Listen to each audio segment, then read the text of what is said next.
You want to talk about Star Trek? Because man, do I want to talk about Star Trek. And it has been a long time since I've been genuinely excited about talking about new Star Trek, at least with hope and enthusiasm and genuine joy in my heart and spirit. Star Trek Strange New Worlds, Episode 1, entitled Strange New Worlds. And to quote myself from Twitter posted immediately after watching the first episode and while the credits still rolled across my screen, I'll be damned. I'll be damned. Strange New Worlds actually feels like Star Trek. Nice, clean, standalone ep. No desperate view baiting of a season-long hanging mystery setting up some big galactic cosmic doom. Just a tidy, character-driven, ensemble-rich episode of thinly disguised morality metaphor. It's Trek! Now, first, I want to chat about my reaction, and then my reaction to some reactions of other people, the stuff that caught my eye on Twitter as other Trekkies reacted. But first, let's paint a picture of why I was so surprised that a Star Trek TV show felt like Star Trek at all, and why I'm so encouraged by this change. And I will be keeping this very spoiler light, but I still recommend, if you feel sensitive to that kind of stuff, watch the show first, as some things I say might colour your first impression slightly, even though it's largely spoiler-free. You've been warned. So like I said, we have to start by framing up why it's so surprising that Star Trek feels like Trek at all. Trek's main guy these days, showrunner, executive producer, and occasional writer and director, Alex Kurtzman. He co-wrote the movie reboot in 2009 with JJ and its sequel, but not the third one. And the movies, while fun and exciting, just didn't feel like Trek to most of us. And I wasn't alone in that. It kind of felt bastardized. They missed the point of Star Trek, in a lot of people's opinion. It just made sort of yet another loud, explodey, and quite dumb sci-fi action movie. And that's never what Trek's supposed to be, in a lot of people's opinion. I don't think they're bad movies, except for the visually horrible choices of some design work, and of course the notoriously intrusive lens flares, which, by the way, even J.J. Abrams himself regrets to these days. In recent interviews he's commented on it, said, shouldn't have done that, went too far. But they were fun movies to watch. In the 10 years that followed that first movie, Kurtzman would become executive producer and overall showrunner for a whole new line of Star Trek TV shows, much to the apprehension of many old-school Star Trek fans who, like me, didn't want Trek to be what he and J.J. Abrams tried to make it in those movies. So Kurtzman goes on to create, produce, and even write and direct some of Star Trek Discovery, which for the first 3 seasons at least, in my opinion, was really very badly written, had some appallingly stupid sci-fi conceits, was insultingly incongruous with the older shows, especially considering before it launched, the producers sort of, and all the way down to the cast, they were all swearing black and blue in interviews and such that it was going to be true to what the spirit of Trek was. It wasn't going to be like the movies. It was going to be real Trek. And if you didn't like the movies, you're going to like this. This is proper Trek. And we felt lied to and betrayed by that, because it just wasn't. By any measure, it wasn't anything like the other Trek shows. The most recent season of Discovery was better, closer to being actually Star Trek than it ever has been before, but still doesn't feel quite right. And most fans unhappy with Disco, or Picard for that matter, continue to lay the blame at Kurtzman's feet and demand he be replaced and stuff, the usual fandom rage stuff, fandom menace stuff if you like, linking into what Kathleen Kennedy kind of gets from Star Wars fans, same kind of deal. It's not undeserved. They are the showrunners, they're responsible for the overview, but it's a little myopic considering how big these productions are, you know? But throughout the Kurtzman-led era of new TV shows, especially Discovery, there's been a constant and loud section of the fandom just screaming a constant and passionate lament about how these Trek shows just do not feel like Star Trek. They're not bad Star Trek, because even bad Star Trek is still Trek in spirit. Looking at you, Threshold. But instead, many fans claim they're just not really Trek at all. They're Trek in brand name only. The spirit of what Trek was made to be, what it should be, was just not there. It was dank and weepy and pretentious and nihilistic and self-important, and every season had some big dangling mystery of doom that only the magic misfit could possibly fix, usually by crying every 45 seconds and whisper talking every goddamn line of awkwardly written dialogue. ugh. And a lot of the other characters were just unlikable, charmless douche hats who it was hard to believe even made it through the notoriously demanding Starfleet Academy, much less were posted on a ship whose mission was of such massive scientific import. And each episode was written in an infuriatingly incomplete way, so desperate to keep viewers coming back week after week that they never told a complete story in any given episode, and Picard is guilty of this too. There was no resolution, no closure. It wasn't just bad Star Trek, it was badly written TV because they weren't written as episodes, they were written as chapters. So at the end of every episode, you felt unfulfilled by it all. And you'll notice I've barely mentioned any of the many continuity and lore issues that also came with Discovery in particular. That's deliberate, and while I do care about that stuff, watch my video about why so many fans get really annoyed at the lack of attention to detail in continuity and lore and stuff, for more on that, but it was never my most earnest problem with Discovery as a show. But now we finally come back to what I want to talk about, Strange New Worlds. Man, I am encouraged by it. It felt like Star Trek, a cast of passionate, dedicated, likable, relatable characters, written and played with charisma and earnestness, with healthy attitudes towards the importance of teamwork on a ship and working towards a common good. They already feel like a crew. The way it was filmed even made it look more like Star Trek than it has been recently. Gone was the wobbly, distracting, faux, drunken documentary style camera of the earlier Discovery stuff, which was incredibly off-putting. Gone was the weirdly either way too dark or way too bright internal lighting of a spaceship workplace. Gone was the impractical ship interfaces. Gone was the pretentious self-importance of it all. It comes in clean and honest with careful visual direction and design, and while there's a lot more like tracking shots and moving cameras than Trek usually had in the first 4 shows or so, OG Trek, real Trek if you like, it was still shot a lot like them in many ways, only now with better cameras and better lenses and better support gear that allows for more practicality and rapidity and freedom than old TV making practically allowed for that kind of camera movement.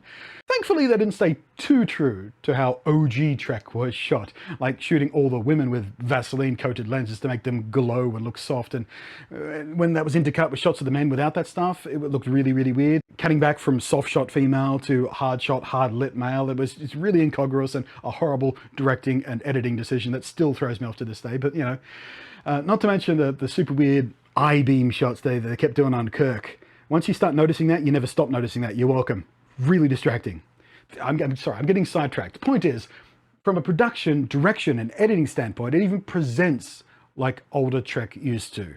That helps the feel as well. There's things I don't like about the visual choices. The sets for the bridge and things like the captain's quarters in particular all feel way too big. It's a conceit of production, of course, to make it feel open and impressive, especially with the extra wide 2:1 aspect ratio they're using. The old set designs and scale would feel bizarrely catastrophic shot like that.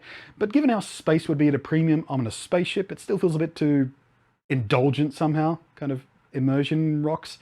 Anyway, in general, the modernization of the Enterprise's aesthetics are wonderful. A true copy of the OG show sets and models would just not work in today's context, not just because of how they're shot, but how they look. We all know this to be true, but this time they got it right, making it feel modern without removing it from a Trek aesthetic, which is the mistake they made in the movies and Disco. Discovery in no way, except its external shape, actually ever felt like a Starfleet designed ship. The bridge, the rooms, the engineering, none of it looked Trekky. This does. At a glance, it says Starfleet. The Enterprise bridges is physical, it's mechanical, it looks practical, and feels like a Starfleet ship's bridge, and not a fever dream of someone who went to an Apple store while extremely high on powerful psychedelics one time. And as for the outside, it's just a moderate update from what they already built for use when the Enterprise turned up in Discovery, but man, does it look good. It looks sexy. Look, we all love Picard's 2 Enterprises, perhaps one more than the other. We all love the tough little Defiant from DS9, and some of us have a soft spot for the swoop of Voyager's look fast while standing still design, and even some love the NX-01 Enterprise. But this, man, this looks good on screen. I have a strong urge to build a model kit of it, and that's not something I'm usually into, but I want a model of this. I want to build it with my own hands. It looks like Trek, or at least a sensible and spiritually consistent modernization of Trek. And that's all great. I mean, talking about the look and the feel and presentation of it so far, but how is it written? That's the really important thing, really. As I brushed over in a sentence in my tweet, it's Trek. It's written like Trek. Akiva Goldsman wrote and directed and co-developed the story with Kurtzman and Jenny LeMay, one of those two. I have to say, I didn't think Goldsman could do it. I looked into him when I heard he was writing it, and he's also written absolute dumb shit garbage like Batman Forever, Batman and Robin, I, Robot, I Am Legend, and perhaps his greatest sin against fiction and cinema, Transformers The Last Knight. That's right, that bastard did that. But he delivered a tidy, character-driven, ensemble-rich episode of thinly disguised morality metaphor. He wrote some Star Trek. That, at its core, is what Trek is made to be. The OG show had nearly every single episode stand on its own 2 feet, isolated, complete story, complete and full in its own right. And it was made very deliberately to be a sci-fi dressing over explorations of human morality and social commentary. In today's parlance, Star Trek, the original series, was a very, very woke show. The alien subspecies and conflicts were all stand-ins for some isolated aspect of humanity, our passion, our logic, our aggression, our greed, our ignorance, our arrogance, and almost always the center of a thinly disguised morality play, using abstraction and metaphor as a stand-in for the social and political issues they wanted to talk about. And Strange New Worlds nailed that. And while the central conflict didn't get a lot of room to breathe, given that this first episode also had to do a lot of heavy lifting with character setups and introductions and setting a tone and attitude and for the various cast members and filling in some backstory and some relevant sort of pieces of information about their relationships and stuff like that, and Pike and Spock's previous on-screen adventures and discovery, they had to cover all of that as best they could and still try and tell a story. And under the weight of all of that, it was still told really cleanly. It reminded me a little of a Voyager episode called Time and Again, which also dealt with an alien civilization about to doom itself with a technology it didn't fully understand the dangers of, although in this instance it was about clean energy and not about mutually destructive nuclear war. 2 crew members isolated, a failed attempt at staying out of the way and avoiding contaminating the pre-warp culture. They were held captive. They were desperate to attempt to make the people in power understand the danger they were in. There was political demonstrations and public protests. There were a lot of parallels. And the Voyager episode was also a very early episode, just the 3rd episode of the show's run.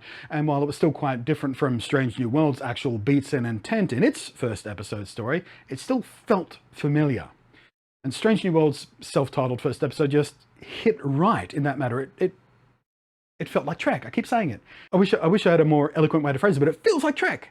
It had suspense without being melodramatic like Discovery always is. It had humor that reminded me strongly of some of the classic character interplay of older shows. The character beats of introspection, self-examination, and most importantly, how one's behavior affects others around them contrast boldly with the all too often selfish and petty and pretentious motivations given to many of Disco's main cast. And most OG Trek of all, of course, it was a slice of earnest, well-intentioned socio-political morality commentary that is quite thinly obscured by metaphor, in this case extremely thinly veiled, as they use some real-world footage to show the alien world, who are on the verge of self-destructive antimatter bomb technology, the kind of self-annihilation that Earth, one of the founding Federation worlds, went down that path. And they were like, hey, we used to be this too, and we made the mistake. We nearly fully self-destructed, in this case using our nuclear weapons instead of the antimatter bomb. And it's like, look, this is what happens. This is the result. This is what it looks like when a world burns.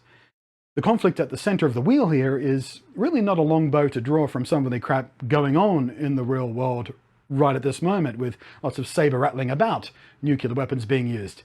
But they never mention what is being fought over. They never once try to take side in whatever ideological, political, geological conflict that sort of burns at the center of all of this.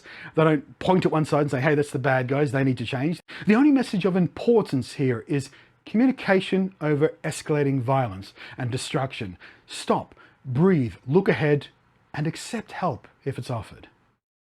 And that is what classic Trek did all the time.